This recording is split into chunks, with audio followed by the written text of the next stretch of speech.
So I also just wanted to point out that this is where I am working right now. My computer is here. My dad has set up weights here.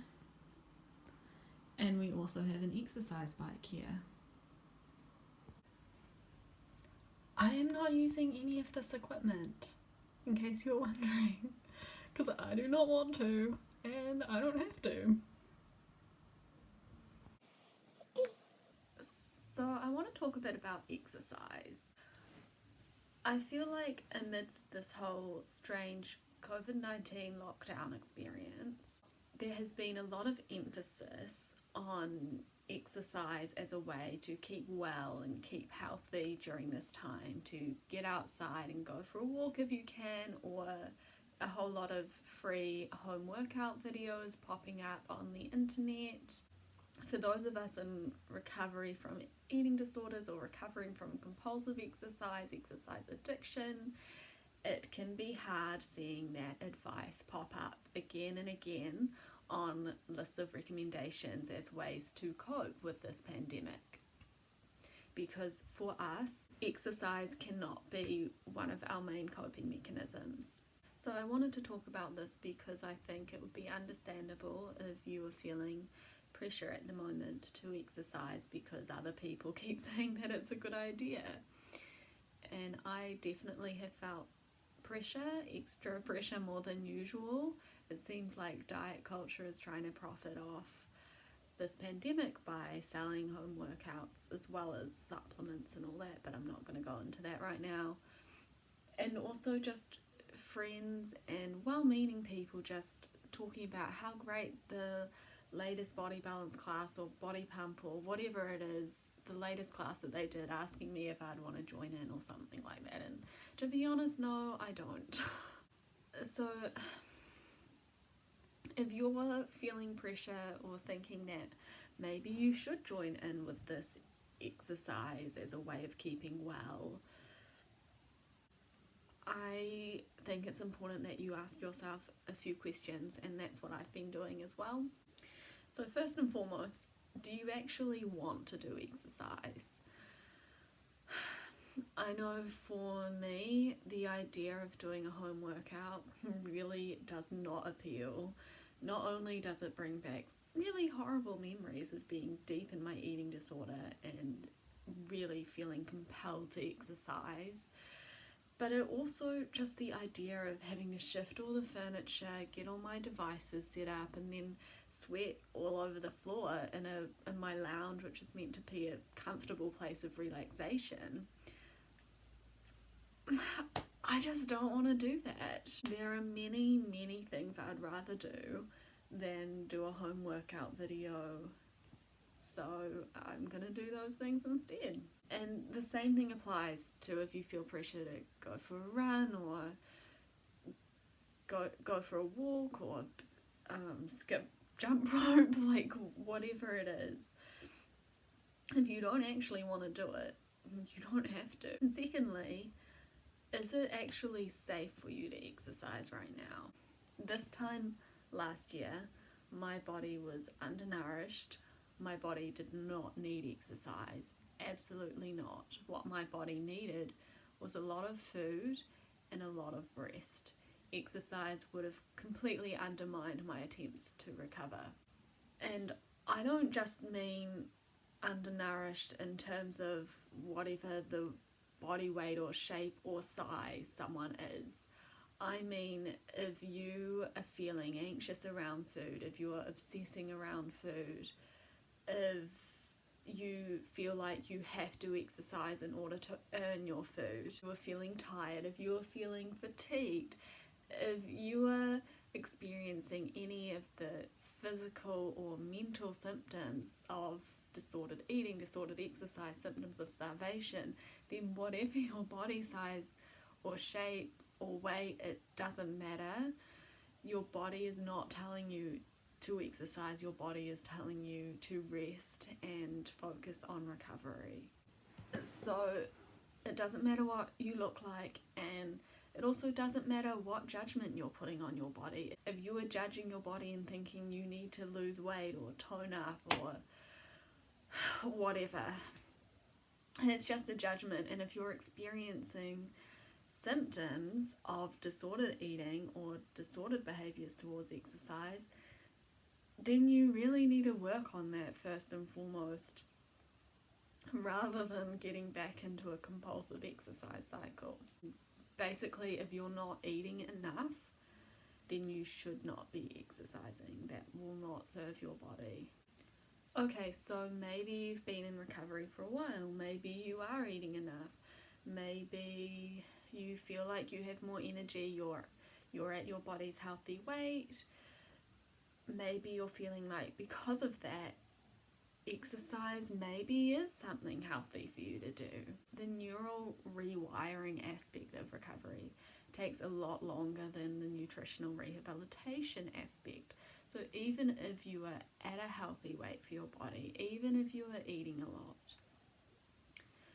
if you think that there is a risk that you might start exercising and fall into a compulsive cycle, it is safer for you not to exercise at all than to fall back into that cycle. Exercise addiction has really severe effects. Bone loss, loss of a period, terrible effects on mood as well. So you really need to act with caution if you're starting exercise again. And I would argue that starting exercise in a pandemic is probably not the best idea, because you may not have your usual supports around to help you if things go south, or to help you check in with how you're feeling and your behaviour towards exercise. So do question the real intentions behind why you want to exercise. If you do exercise, note down how you feel before and how you feel after. Did exercise feel like something you enjoyed doing, or did it feel like you were just ticking off a compulsion? Do you feel like you need to exercise again the next day for the same length of time to do the exact same routine, etc.? And following on from that, question why you want to exercise. Actually, why do you want to exercise?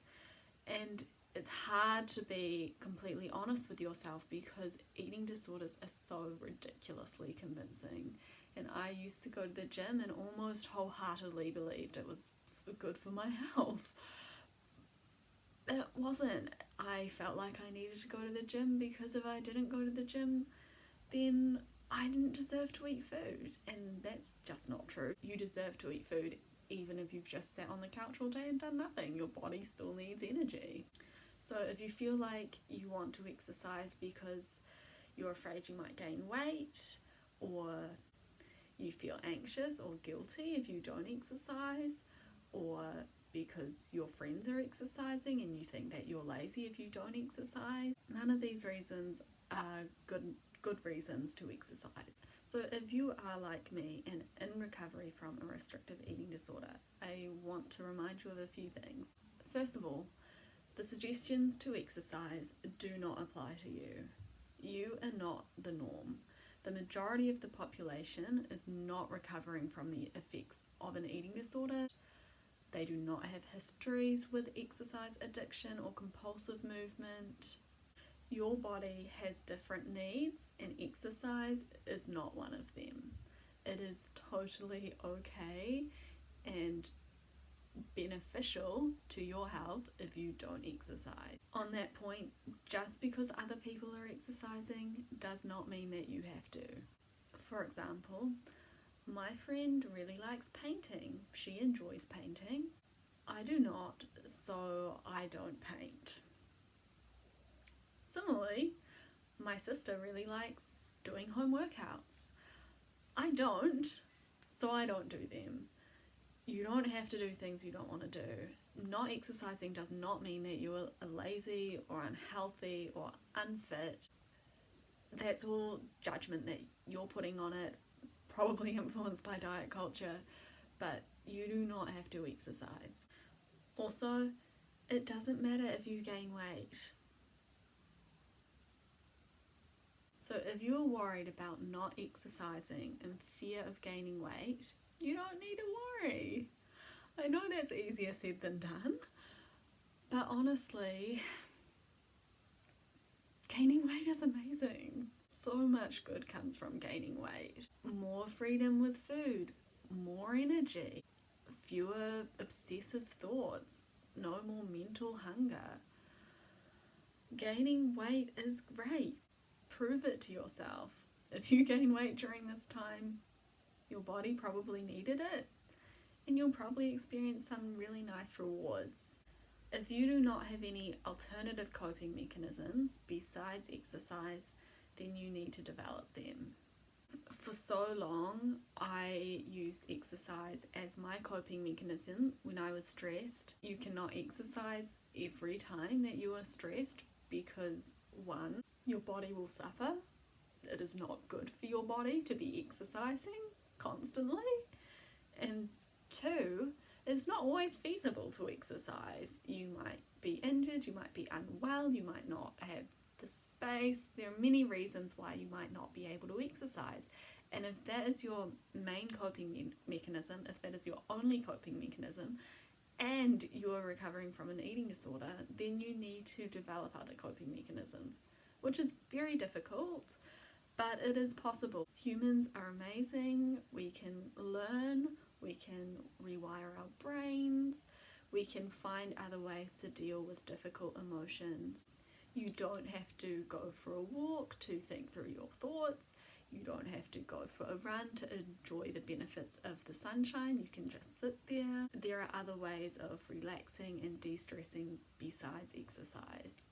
And finally, I just want to say to proceed with caution. If you are unsure if you're exercising for the right reasons, it is probably safer for you not to exercise. And I know that can be a hard pill to swallow. Quitting exercise for me was one of the hardest things I have ever had to do. It also made a huge difference to my recovery, both in terms of nutritional rehabilitation aspect and the rewiring about what exercise means to me and feeling able to eat without exercising. Regardless of what is around right now, what is on social media, what people are telling you, the suggestions do not apply to you. You do not have to exercise. It is most likely best if you don't exercise. I am going to stop recording here because I'm on dinner tonight. We are getting HelloFresh dinner meals at the moment to prepare, but they send us the ingredients. We're trialing it out so that we don't have to go to the supermarket as frequently. So tonight I'm cooking a fried rice dish with egg and lime and peanuts, I think, which sounds quite nice, and so I'm gonna cook that. It's also a really nice way to change up the meals that I'm having so things don't become too challenging. Messed up the fried eggs a bit, but food doesn't have to be perfect.